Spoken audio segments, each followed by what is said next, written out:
সংস্কার, তাই না?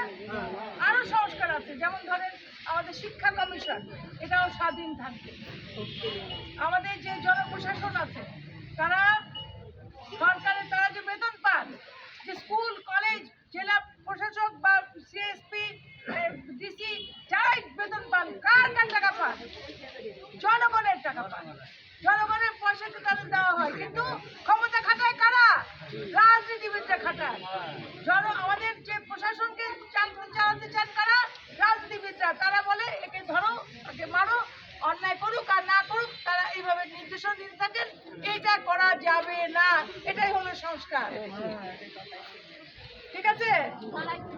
আমাদের যে শিক্ষা কমিশন, স্বাস্থ্য কমিশন, সবগুলোকে স্বাধীন করতে হবে। আমাদের যে রাজনীতি, এমপি যারা নির্বাচন করবেন তারা সবচেয়ে সম্মানী মানুষ, তারা আইন প্রণয়ন করবেন।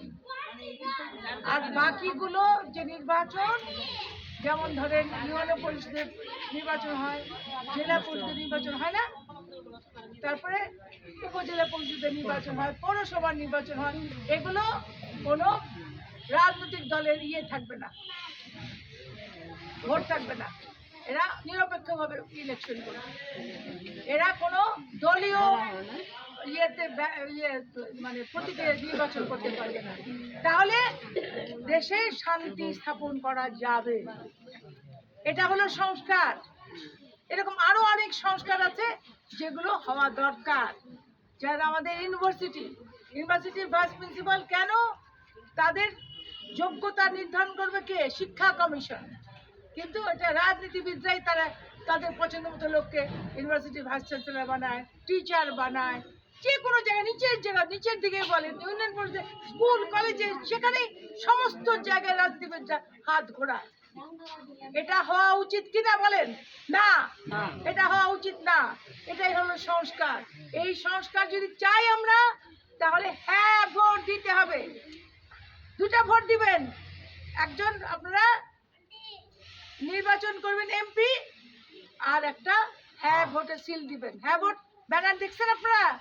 কাগজটা কি আছে তোমাদের কাছে? বার করতে দেখি কাগজটা। হ্যাঁ ভোট হলেই আমরা তখন সংস্কার পাবো।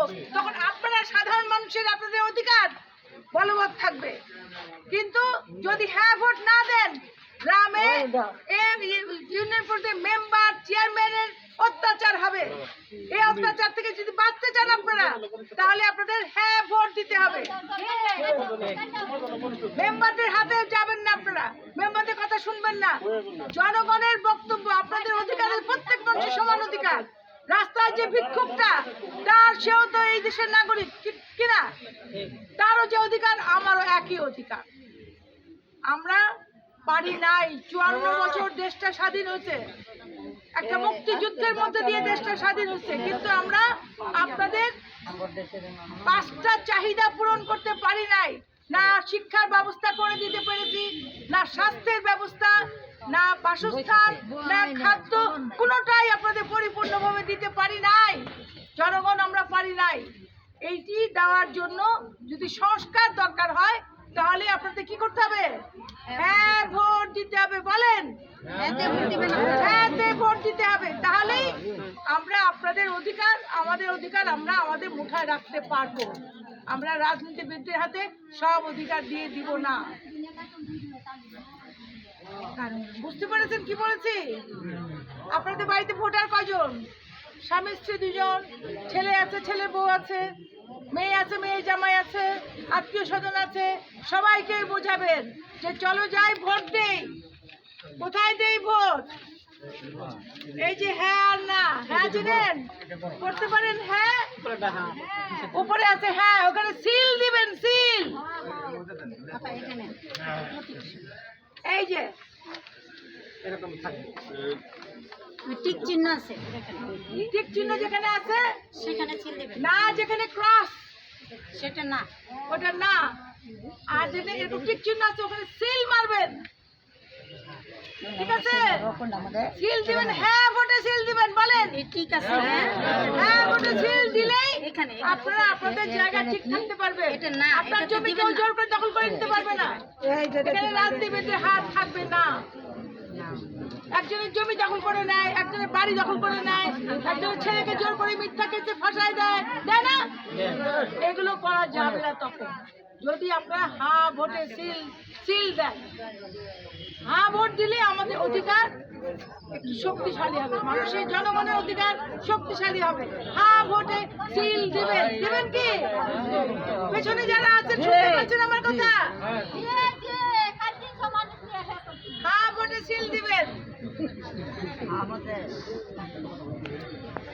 দুইটা সিল, এই যে 12 তারিখে তো নির্বাচন না, দুইটা জায়গায় সিল দিবেন। একটা হলো কাকে চান আপনি, যাকে ভোট দিতে চান তাকে সিল দিবেন, আর হ্যাঁ ভোটে সিল দিবেন। দুইটা সিল দিবেন। কিন্তু যদি না দেন, যদি হ্যাঁ ভোট পাস না করে, তাহলে কিন্তু আমরা আমাদের সংস্কার করতে পারবো না।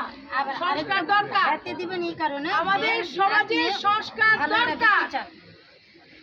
কথা বুঝতে পেরেছেন আমার? হ্যাঁ ভোটে দিলে আমরা আমাদের অধিকার আমাদের হাতে মুঠায় রাখতে পারবো। আপনি সাধারণ মানুষ, সবার অধিকার আছে এদেশে বাঁচার, সুস্থভাবে বাঁচার, অন্যায়কে প্রতিকার করার, এটা করতে পারবেন তখন যতক্ষণ পর্যন্ত আপনি হ্যাঁ ভোটে ভোট দিবেন। তাহলে হ্যাঁ ভোট জয়যুক্ত হলেই তখন আমরা আমাদের সমস্ত সংস্কার পরিপূর্ণভাবে করতে পারবো, আমাদের অধিকার আমাদের হাতে মুঠায় রাখতে পারবো। গ্রামে গঞ্জে মানুষকে নাজেহাল, ছিনতাই, অকারণে নাজেহাল কোনোটাই করা যাবে না যদি আমরা হ্যাঁ ভোটে ভোট দিই। রাজনীতিবিদরা তাদের জায়গায় থাকবে, সাধারণ মানুষ তাদের অধিকার সত্যিকারে কায়েম করবে। আমরা চাই প্রত্যেকটা মানুষ যার যার জায়গায় সঠিকভাবে অবস্থান করুক, প্রত্যেকটা মানুষ খাবার পাক, শিক্ষা পাক, বাসস্থান পাক, এবং এতে পাইতে গেলে আমাদেরকে হ্যাঁ ভোটে ভোট দিতে হবে। ঠিক আছে? সবাই ভালো থাকবেন। আপনারা আমার কথা